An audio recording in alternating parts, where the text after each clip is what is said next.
Another problem students have when citing sources in their writing is that they don't know how they should cite information from one source in multiple sentences. In this video, I'm going to show you how to do that. Hello, my name is Martin O'Brien, and the purpose of my channel is to help students learn the skills to do great research. The following piece of writing is from an introduction section, and because each sentence was taken from one source, that is, the Intergovernmental Panel on Climate Change 2007, the author decided to insert a citation at the end of the paragraph. Do you think the author cited all the content in this paragraph correctly? In example 1, the citation was placed at the end of the paragraph only. That is not the correct way to cite all the content in each sentence. Although the author knows the content in all three sentences came from the same source, the reader probably doesn't know this. The reader needs to know the source of all the content in the paragraph. There are numerous ways of informing the reader that a series of sentences in a paragraph was taken from the same source.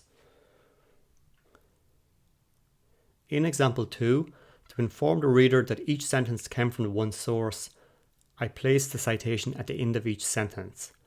Although this is technically correct, it's awkward to read and it is unnecessary. However, you'll see this regularly in the literature. Example 3 makes it clear to the reader that all three sentences came from one source. This was done by first citing the source at the beginning of the paragraph, then citing the source again at the end of the paragraph. This tells the reader the text between the citations came from the one source. Example 3 would satisfy most readers and journal reviewers and editors. But with a few minor edits, as shown in example 4, any doubt that remains whether this information came from one source has been clarified. The paragraph begins by citing the source, and then in the second sentence, the author reminds the reader that the same source was used by writing, according to the Intergovernmental Panel. At the end of the paragraph, the source is cited once again.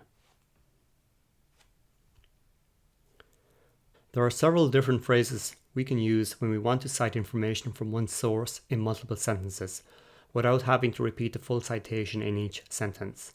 For example, in example 1, the citation was provided at the end of the first sentence, that is, Kakutani et al. 1981.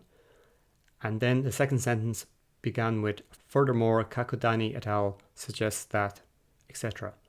We don't need to include the year of publication in the second sentence because it was already provided in the first sentence.